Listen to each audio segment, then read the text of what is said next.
Hey guys, what's up? It's me, Thomas. Today we're back here with How to Beat. Today we're checking out how to beat the pea suit demon in The Exorcist.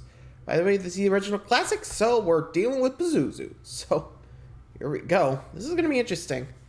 Though get your holy water ready, because we're going to be in for a tough fight. Be sure to like, subscribe for more. Hope you enjoy. Let's rock and roll. If your only child became possessed by an ancient demonic spirit, what would you do? This unsuspecting family has an unwelcome visitor, and their entire world is about to be turned upside down. I'm going to break down the mistakes made, what you should do, and how to beat the demon Pazuzu in The Exorcist.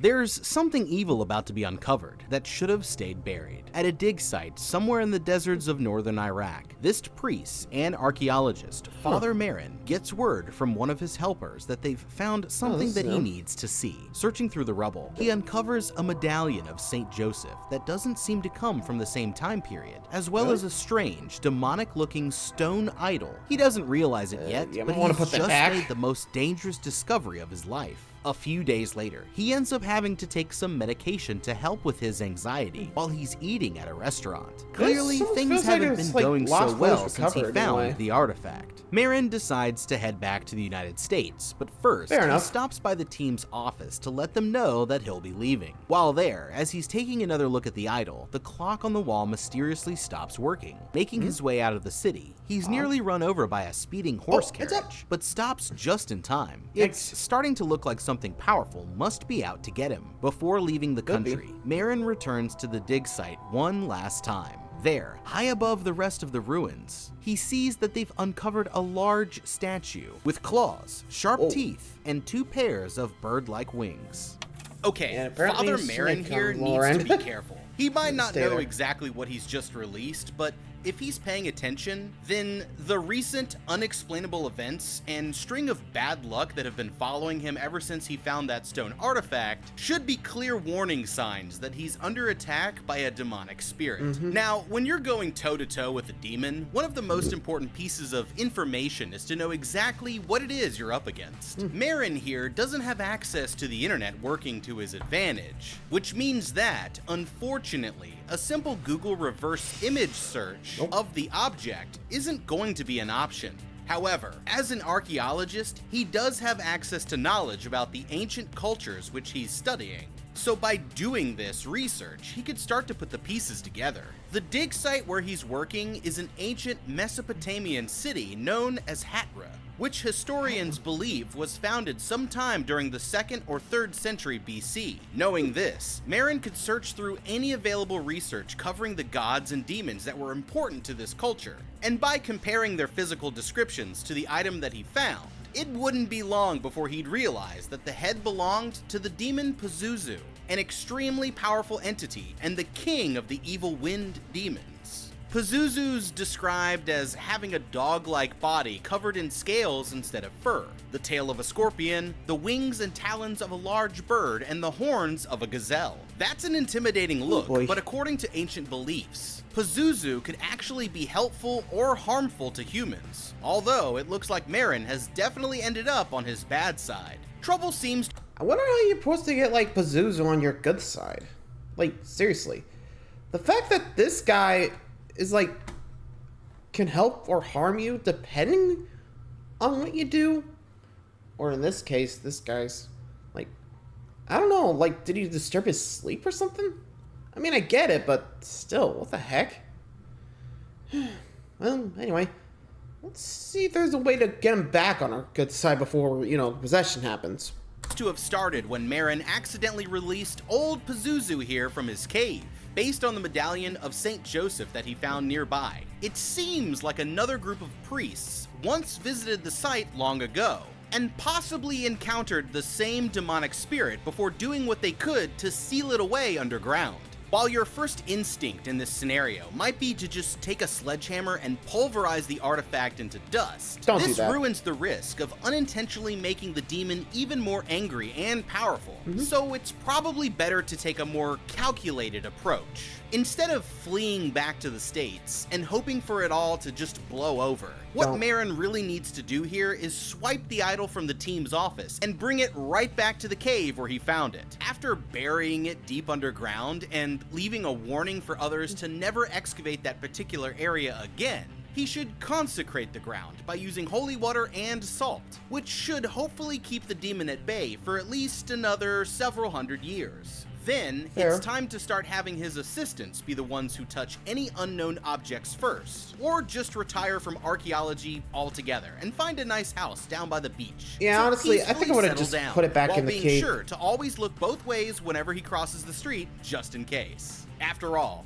once you've awakened an ancient demon, there's no such thing as being too careful. Early one morning in the neighborhood of Georgetown, Washington, D.C., actress there we go, Chris DC. McNeil hears strange noises coming from the attic of the house that she's rented. After getting up to investigate, she decides to peek into her daughter Reagan's bedroom, and it seems like the girl slept all night with her window open, even though it's uncomfortably cold outside. Downstairs, Chris runs into the housekeeper Carl in the kitchen and tells him that she thinks there's a rat problem in the attic. It takes some convincing, but he eventually agrees to set up some traps, although he insists that the house is completely clean. Meanwhile, this priest, just Father double-check. Damien, makes a trip to New York City to visit his sick mother. While he's taking the subway to her neighborhood, a homeless man asks him if he can spare any change, but the priest only ignores him and goes on his way. After arriving at his mother's apartment, he tends to the bandages on her leg and tries to convince her to move into an old folks' home, but she insists that she'd rather stay in her own house. Back in Georgetown, Chris discovers a Ouija board in the basement, and Reagan explains that she started playing with it by herself after finding the board in a closet. Setting it up, the woman says that she wants to play together, but the planchette immediately zips across the board, pointing towards the no response, confused. Chris thinks that it must have been a prank by her daughter, but Reagan explains that it's actually her friend, Captain Howdy, who controls the board and answers her whenever she plays. Trying to show her how it works, Reagan asks the board another question, but it seems like her friend refuses to answer as long as her mother is in the room.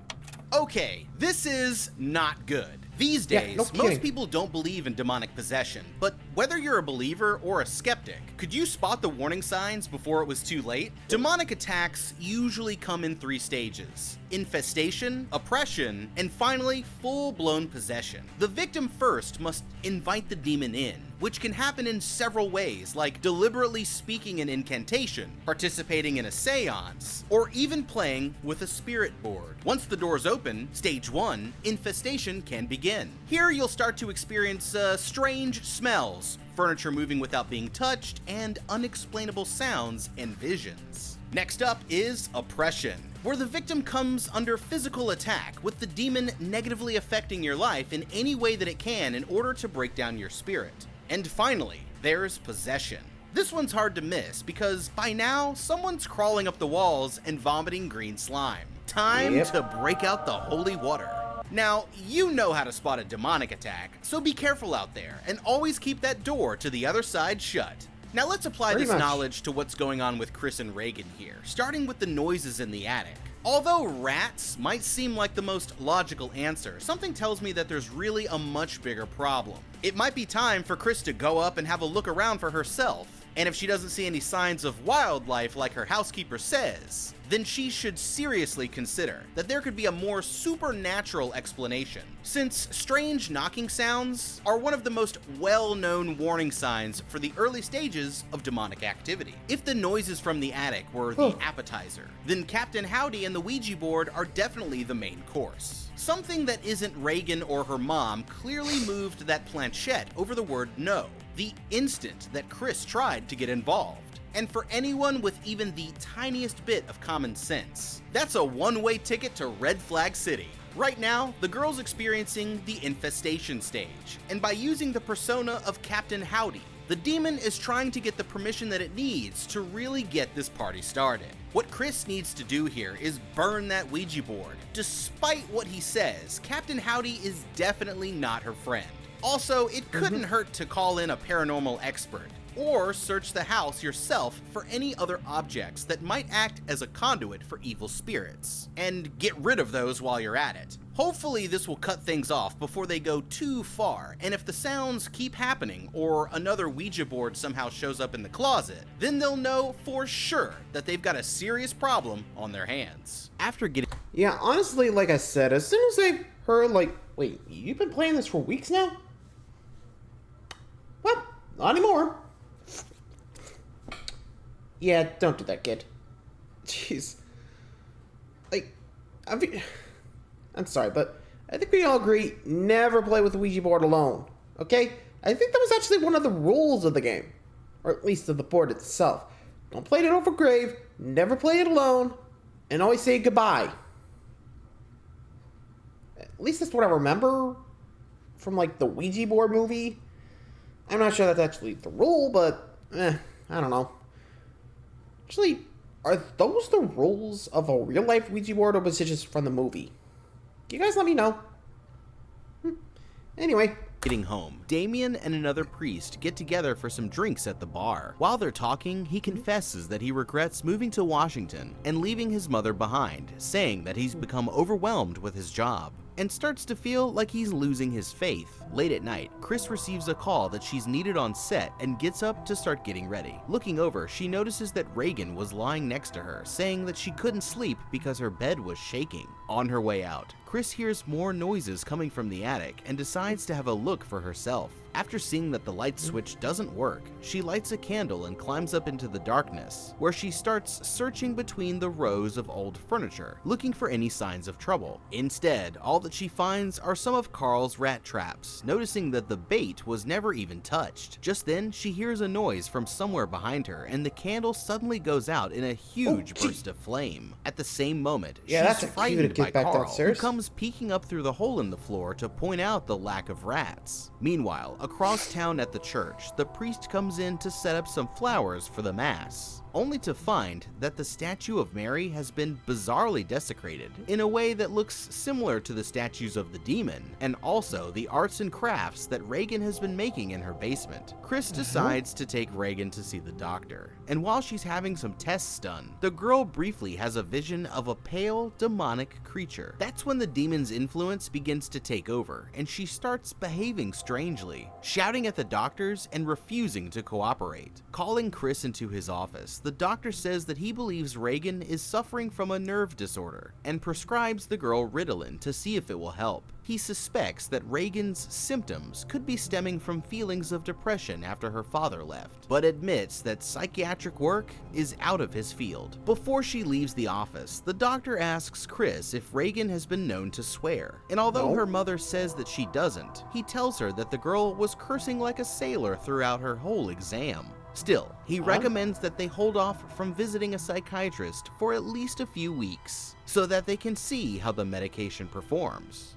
Okay, the warning signs keep adding up, but unfortunately for Reagan, the adults just don't seem to see the big picture here. By now, the possession is already well underway, which we can clearly see from everything that's been going on. For starters, they're still hearing sounds from the attic, even though it's been proven for a fact that Ratatouille isn't the cause of the problem. Not only that, but any candles that they bring up there seem to turn into flamethrowers, which at best could be the sign of a gas leak, and at worst means the demon is becoming more powerful. Let's be real, if it was a gas leak, that whole house would have gone. Are what's been happening with Reagan herself. The girl's reports of her bed shaking during the night, along with unexplained swearing and changes in personality, make it clear that she's entered into the oppression stage of the possession process. At this point, the demon is using these methods to attack her psychologically so that it can gain more control and become more powerful as her defenses start to break down. Right about now, you might be thinking that it's time to call a priest, and you'd be right, but there's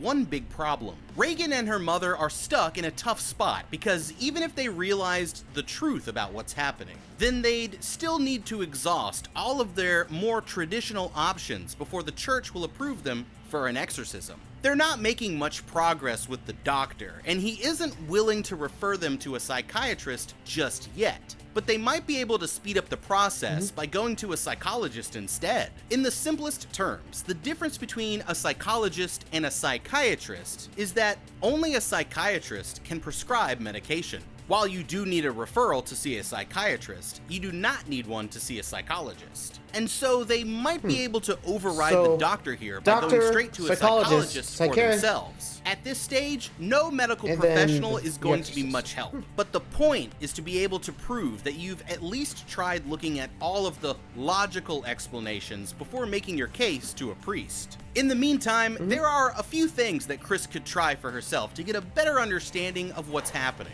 For starters, she should try spending a few nights in Reagan's room just to see what happens. Also, because of her changes in behavior, it'd be a good idea to put a lock on Reagan's bedroom window. That way, she won't be able to sneak out and get into any trouble in the middle of the night. If the bed starts shaking or somehow the window inexplicably becomes unlocked, then they'll have more evidence in their favor when it comes time to start moving towards an official exorcism. That day, Damien gets word that his mother has taken a turn for the worse, forcing his uncle to admit her to a psychiatric hospital. When he goes to visit her, he finds his mother bedridden, and she blames him for ending up there. Although he promises to get her out, the truth is that he doesn't have the funds to send her somewhere better, and so he's forced to leave her behind once again. Sometime later, back at the house in Georgetown, Chris decides to host a gathering for her wealthy friends. While the others enjoy the party, she goes upstairs to check on her daughter, who appears to be asleep. But as soon as she leaves the room, the girl's eyes shoot open. Back downstairs, Chris's good friend and director Burke Dennings gets too drunk and starts causing a ruckus, so they end up having to send him home before he gets into any more trouble. Now that things are settled down, the remaining guests gather around the piano to sing some songs, but that's when Reagan decides to crash the party. With a blank expression on her face, she tells one of the men who's an astronaut that he's going to die on his next mission, before urinating on the rug.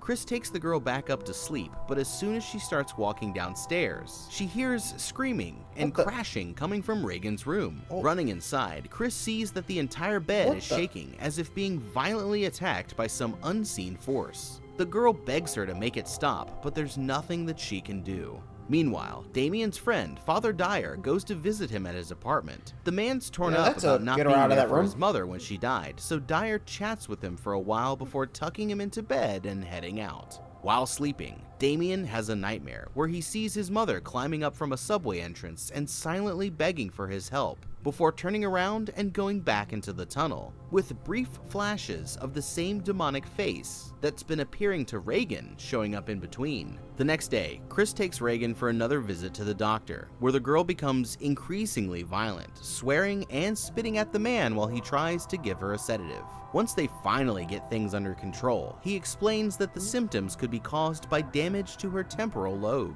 Although they'll need to perform some tests to find out, the doctor promises that the surgery to fix it should be simple enough if that turns out to be the answer. The test is an extremely unpleasant procedure, frightening Reagan with the loud noises of the machinery and forcing her to endure some very painful preparations. What's even worse is that, when the scans are finally complete, her brain seems to be completely normal. Although this should be a good sign, it leaves them without any explanation for her change in behavior. Chris's assistant Sharon calls the office and says that she needs to come to the house right away. As soon as they arrive, they rush upstairs where they find the girl flailing around on her bed and screaming at the top of her lungs. One of the doctors tries to approach her, but she slaps him away with surprising strength, violently resisting and swearing at them until they're finally able to give her some sedatives that temporarily knock her out. Okay, although that's not good. Doctors here are still searching for answers, it's clear that Reagan has officially entered the final stage of the process and fallen under full demonic possession. We can see this from the rapid escalation of the attacks, as well as the sudden changes to her personality. Her convulsions while in bed, ability to throw doctors around the room with the strength of an adult man, and the voice changing into a disturbing growl are all key indicators that the demon is now more in control over her body than Reagan is herself. Right now, what they need to do is take whatever measures that they can to slow the demon down. For starters, it's way past time to throw that Ouija board out if they've still got it. There's no telling how much help that'll be now, but it obviously couldn't make things much worse. Besides that, they should also nail Reagan's bed to the floor so that it can't shake around anymore. Before she ends up hurting someone, they need to find a way to contain her newfound strength, possibly by keeping her on low doses of the sedatives until they can figure out what's wrong. After doing what she can by herself, it'd be time for Chris to call in the experts. Then I'd insist on taking the girl to see a psychiatrist and calling a priest if all else failed. After a while, Honestly, if I saw like the flailing and like the bed lifting like that, or at least the shaking of the bed, Reagan like just doing like a fit and throwing the doctor like with a slap like that, I'd be like, okay, no need for a psychiatrist or a therapist. We gotta call the Exorcist because this ain't working. Because, yikes, not good. Sheesh. That's a bad sign. I don't think a psychotherapist are really gonna help here. Anyway.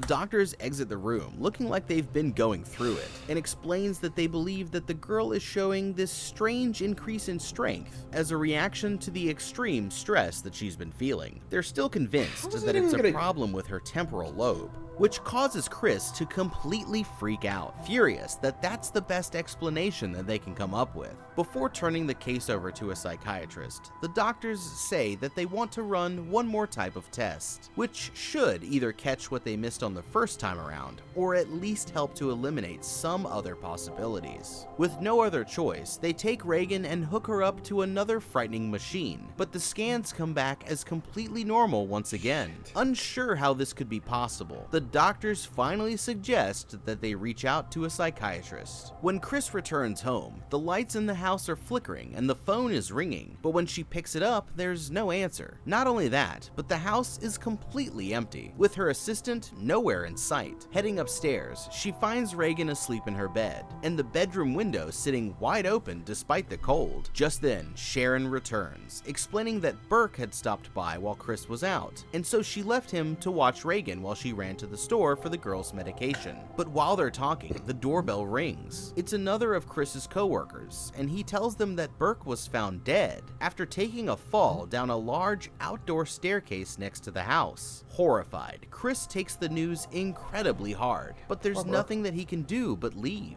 As soon as he's gone, she hears something rushing down the steps. Turning to look, she suddenly sees Reagan climbing down the stairs upside down like a spider and roaring in a demonic voice with blood pouring out of her mouth. Okay, I'd like to see the doctors try to explain this one. They probably still think that it's a psychiatric disorder, but you know what I think? Chris, you f***ed up. And the worst part is that there were plenty of warning signs which someone decided to ignore. Demonic possession, ooh, it seems too crazy to be true, right? Wrong. Right from the jump, we've got the Ouija board and Captain Howdy. I mean, seriously, explain to me how you knew exactly what the board was, but then didn't get suspicious when your kid told you that she'd made up a new imaginary friend by using it? Hello, Earth to Chris. I don't care what you believe. If your kid starts saying stuff like that, then it's time to drop a holy hand grenade into the basement with no further hesitation. Now, after watching your kid body slam a full-grown man like she was John Cena fighting for the title belt, did you really think that it was a good idea to leave her under the sole supervision of your college-aged secretary? It's no wonder that someone ended up getting killed, which, let's be real here, Reagan is 100% responsible for. Your assistant says that she left Burke to watch her, and what do you know? Not even 15 minutes later, he's dead. And she's crawling around the crib like a circus performer with a screw loose. Are you seriously going to tell me that Burke here just took a tumble after seeing some like that? Because I, for one, am not buying it. And I hate to say it, but you are squarely to blame. When you can't see the obvious warning signs of a possession until your own kid is spider walking down the stairs right in your face, Chris, you done fucked up. Sometime later, they finally get a psychiatrist to visit the house, and he puts Reagan under hypnosis, attempting to speak to the personality that's been controlling her. As soon as he calls the personality forward, a picture of the girl inexplicably jumps off of their shelves across the room. Reagan's face twists into a pained expression before before suddenly reaching out and grabbing the psychiatrist's leg, tackling him to the ground and attempting to bite him while the other doctor uses all his strength to pull her away. The next day, Damien is running some laps on the track when he notices someone watching him from the bleachers. The man introduces himself as Detective Kinderman and says that he's there to ask some questions about Burke's death. It turns out that the man was found with his head turned completely around in a way that would most likely be impossible from a simple fall. He believes that the man's death could be related to the vandalism of the statue of Mary, suggesting that it was possibly the work of a deranged member of the church. And since Damien is the church's psychiatrist, he's hoping that he might be able to point him in the direction of any potential suspects. Damien is not willing to help, however, stating that because of the doctor-patient privilege, he wouldn't tell the detective even if he knew. Meanwhile, Chris takes Reagan to a psychiatric clinic for evaluation, where the doctors speculate that she's suffering from the delusional belief that her body has been possessed by an evil spirit. The woman insists that she won't have her daughter locked away in a hospital, and so they suggest one final idea for an outside solution. Although they don't believe that she's actually possessed by a demon, their hope is that if the girl believes in it herself, then the ritual will cure her symptoms. The problem is that, in modern times, the practice is all but forgotten, and so it could be difficult to find someone who's actually able to help. Back at the house, Chris finds a crucifix tucked under Reagan's pillow, but everyone who might have access to her bedroom swears that they didn't put it there. Just then, the detective shows up at her front door, and she invites him inside to talk. After reviewing the evidence, he says that he finds the circumstances of Burke's death to be very suspicious. In his opinion, a simple fall couldn't have killed the man in such a way. Plus, he questions why Burke would have left a sick little girl all home alone. As unlikely as it may seem, he believes that Burke was killed by a large, powerful man inside of Reagan's bedroom, and then thrown out of the window after his death. Although Chris says that they shouldn't have had any unexpected visitors that night, she agrees to ask Reagan if she noticed anything when she starts to feel better. The detective leaves, but not a moment later, Chris hears a loud crash come from Reagan's room. Running upstairs, she sees all the girl's things being thrown against the window, while her daughter swears in a demonic voice and attacks herself with the crucifix. Horrified, she tries to take the item away, but the girl easily overpowers her, throwing her mother to the floor. Her assistant and the housekeepers rush upstairs to help, but before they can get there, the door slams shut. Suddenly, a large dresser starts sliding straight towards her, but she dodges out of the way just in time. As she crawls for the door, she watches as Reagan's head spins completely around, and the girl begins to taunt her in the voice of her dead friend. With nowhere left to turn, Chris goes to meet up with Damien and asks him for help. But when she brings up the idea of an exorcism, he says that they haven't done that kind of ritual since the discovery of mental illness. Even if he knew how to perform one, he's afraid that doing so would just strengthen the girl's delusions. Also, he'd need to get the church's approval, which would take a lot of time and investigation. Reaching her wit's end, Chris breaks down in tears, begging him to help her daughter. And finally, Damien agrees to check it out. As soon as they get to the house, they can hear the girl crying out in pain from upstairs. Damien enters the room and introduces himself, and the demon responds back, saying that it's the devil himself, and demanding that he loosen the straps that are keeping her tied to the bed. He says that he will if the demon lets Reagan out, but instead, it answers him in the voice of the homeless man who he met on the subway weeks before, adding that his mother is now in hell with them too. Unconvinced, Damien asks the demon to say his mother's maiden name, but when he gets closer, the girl only vomits a huge burst of green slime all over his face. While Chris washes his sweater, Damien explains that in order to move forward with an exorcism, he'll need to collect more evidence to get approval from the church, and personally, he still thinks that the answer is to have her admitted to a psychiatric hospital for observation. On his way out, he asks her if there's any way that Reagan would have known that his mother died recently, and Chris replies that she never told her. Without explaining why, Damien turns and walks away, still unsure of what he really believes. After thinking it over, he decides to go back for another round, this time setting up a recording device in the girl's room so that he can begin gathering evidence for the church. Surprisingly, the demon wants him to perform an exorcism, saying that it would bring the two of them closer together. As he turns on the recorder, the demon reveals that it speaks both Latin and French. That's when Damien pulls out a bottle of holy water and throws it over the girl's body, causing the demon to roll around in pain and begin speaking what seems like gibberish, which he records to investigate later. Downstairs, he explains to Chris that the holy water was really only tap water, and that Reagan's extreme reaction doesn't help with their case for possession. Breaking down, she confesses that she believes that Reagan was the one who killed Burke, shocking him.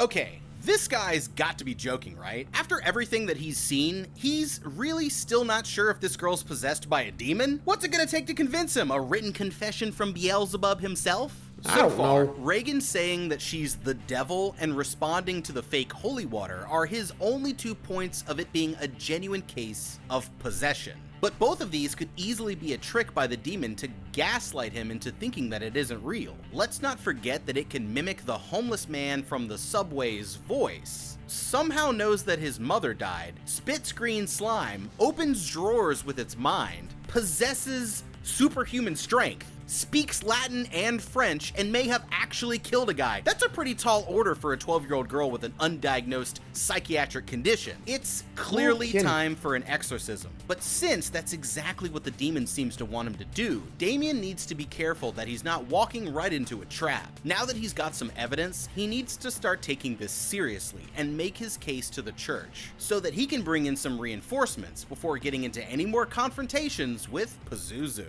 Later.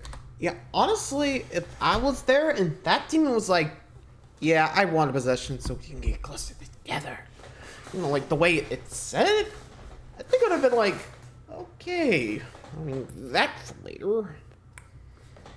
Can I figure out ways of not doing that in case it's going to use that to possess me? Because if you guys remember the Pope's Exorcist, because yikes. Yeah, honestly, I don't know. I probably bring as many holy items as I can, you know, get a couple crosses in my pockets, you know, anything. Figure like a holy mark to put on my body, since, you know, in case the demon, like I said, tries to possess me, because, yeah, not good. Oh boy, tricky. And also, yeah, you know, confession and all that, like I said, since that way, you know, guilt-free mind, you'll be fine. All that. Gotta go through every step to make sure, you know, you ain't gonna get possessed. Anyway.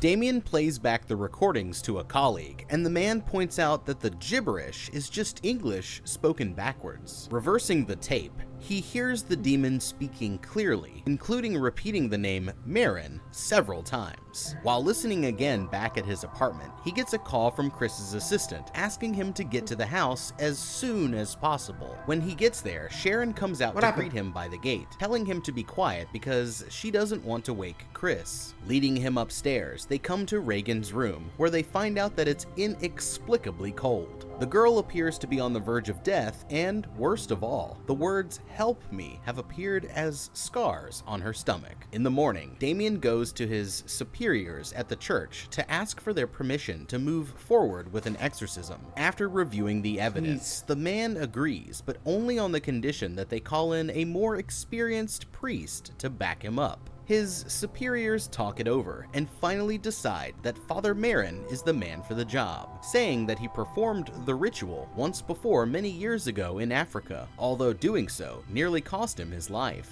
It's a cold, foggy night when Marin arrives at the house, and not a moment after he starts to introduce himself, the demon loudly bellows his name from upstairs. Deciding that they need to get started as soon as possible, he sends Damien back to the church to gather up the supplies that they'll need, while he prays and prepares himself for the battle ahead. When Damien returns, Marin warns him that the demon will attempt to play games with their minds. If they're going to succeed, then they'll need to focus only on the prayer and must avoid being lured into an argument at all costs.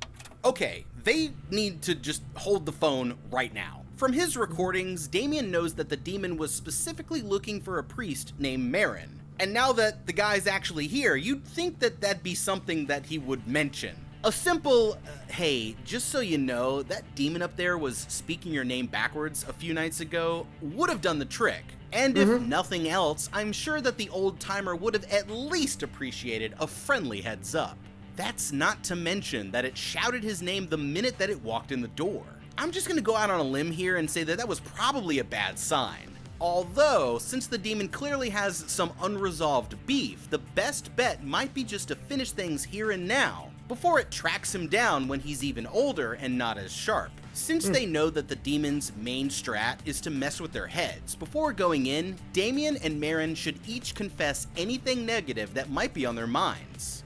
That way, they'll both start the battle with a clear conscience, and Pazuzu won't have anything to latch onto.